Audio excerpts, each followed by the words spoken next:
अगर लगता है वातावरण अनुकूल नहीं बन रहा तो सबसे मीठी उंगली रखो अपने होठों पर, खुद को मोटिवेट करते हुए कहो, क्या सबसे मीठी चुप। उस समय केवल 10 मिनट के लिए मौन धारण कर लो, धीरज धर लो। जो व्यक्ति 10 मिनट के लिए मौन रखने में सफल हो जाता है वो अपनी इंटरनल एनर्जी को बर्बाद होने से बचा लेता है, अपनी एनर्जी को खराब होने से बचा लेता है। क्रोध जब हम करेंगे तो हमारी एनर्जी खराब हुई कि अच्छी हुई? खराब हुई। तो अगर हमने उस समय 10 मिनट के लिए मौन रख लिया, जैसे ही अच्छा होगा, जितनी भी लोग हैं ना, अपनी जेब में हमेशा एक मिश्री का टुकड़ा रखा करो, 2-4 टुकड़े अपनी जेब में रख लिया करो, टॉफ़ी रख लिया करो, और जैसे ही गुस्सा आए मुंह में वो टॉफ़ी रख लिया करो, चूसोगे, मज़ा आएगा। और जब वो टॉफ़ी जब तक पूरी ख़त्म ना हो तब तक के लिए मौन धारण कर लो। भाई जवाब दूंगा। अच्छा होगा अपने घर पर जाकर के कागज़ पर लिख करके पीछे गत्ता चिपका देना और उस पर लिख देना, अभी मेरे 10 मिनट का मौन है। क्या उस पर लिखना है? अभी मेरे 10 मिनट का मौन है। बस जब भी लगे गुस्सा आ रहा है और कोई जवाब मांग रहा है, पापा कहते हैं तू एक तो बोलता नहीं, एक तो गलती करता, ऊपर से बोलता नहीं, झट से वही क्या लगाना है हाथ में। लोग रैली निकालते हैं ना, तब क्या रखते हैं अपने हाथ में? तख्ती। बस वो तख्ती लेकर के आगे आ जाना और आगे आकर कहना, अभी मेरे 10 मिनट का मौन है। और 10 मिनट का मौन कितने फायदे होंगे? मौन सबसे बड़ा व्रत है। हर आदमी को रोजाना 1 घंटा मौन रखने की तो आदत डालनी चाहिए।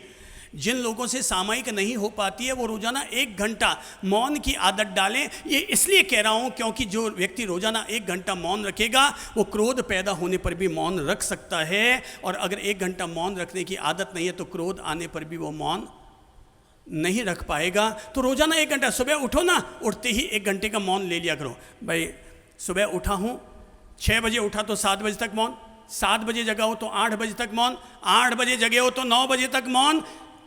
सुबह उठते ही 1 घंटे का मौन रखोगे क्रोध के दौरान तो क्या होगा? नंबर 1, तीव्र प्रतिक्रिया नहीं होगी। नंबर 2, अमर्यादित भाषा का उपयोग नहीं होगा। नंबर 3, हमारी एनर्जी नेगेटिव होने से बच जाएगी। नंबर 4, हमें भीतर में चिंतन करने का अवसर मिलेगा कि कहाँ किसकी कितनी गलती हुई, मुझे प्रतिक्रिया करनी चाहिए या नहीं, ये मुझे सोच लेना चाहिए। देखिए मैं प्रतिक्रिया कैसे करता हूँ उसे आप समझ लीजिए। हाथ आगे बढ़ाइए।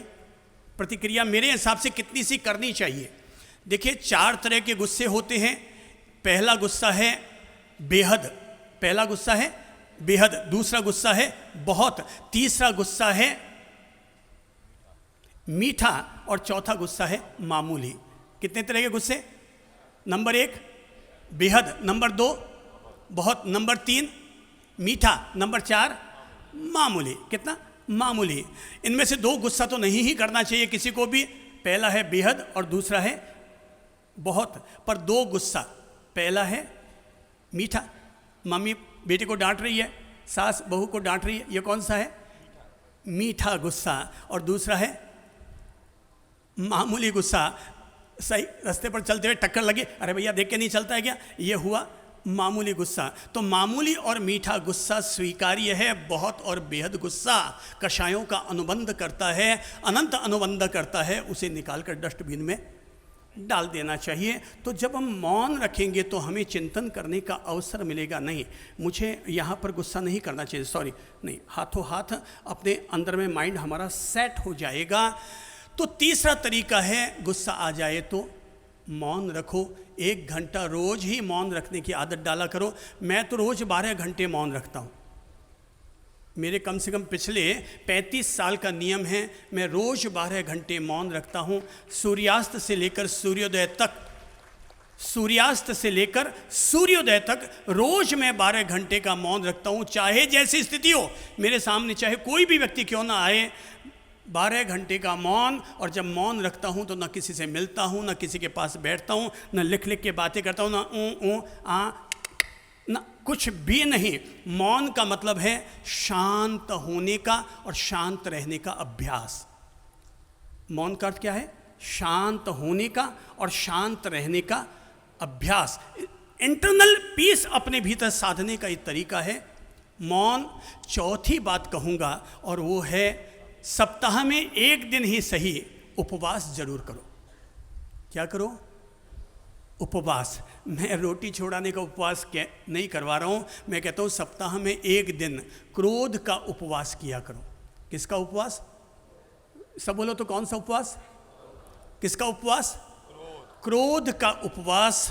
क्रोध का उपवास करो, क्रोध का उपवास करो, क्रोध का उपवास करो सप्ताह में एक दिन। भाई साहब, आप आगे वाले जो बैठे हैं ना, आपका जन्म किस वार को हुआ है? याद है?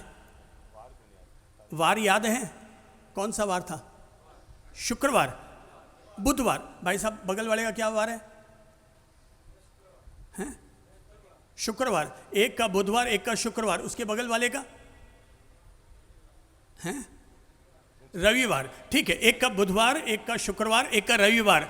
अब समझने की बात यह है, कम से कम अपन लोग यही चाहेंगे ना कि मेरा जिस दिन बर्थडे हो उस दिन तो मुझे गुस्सा करना चाहिए कि नहीं? नहीं। तो सप्ताह में एक दिन उपवास करने की आदत डालो। आपका जन्मदिन है बुधवार को, आज से नियम बना लो, चाहे जैसी स्थिति हो जाए पर मैं बुधवार को तो उपवास रखूंगा, क्रोध नहीं करूंगा, क्योंकि आज मेरा बर्थडे का डे है। आज मेरा कौन सा डे है? बर्थडे है। आपका शुक्रवार है तो मन में सुबह सुबह ही वहाँ लिख दो, आज शुक्रवार है, आज मेरा बर्थडे है, आज मेरे क्रोध का उपवास है। आपका रविवार है, अपने आप में लिख दो, आज संडे है, आज मेरा बर्थडे है, आज मेरे क्रोध का उपवास है। सुबह उठते ही ये उपवास के पचखान कर लेना। ये उपवास करना कितना कठिन है? सरल है कि कठिन है? हाथ खड़ा करके बताइए, सरल है कि कठिन है? सरल है। इसे करना बहुत सरल है, पर इसे करना ज़रूरी बहुत है। अगर हम क्रोध नहीं करते हैं तो हमारी आत्मा का कभी भी पतन नहीं होगा, रिश्तों में खराबी नहीं आएगी।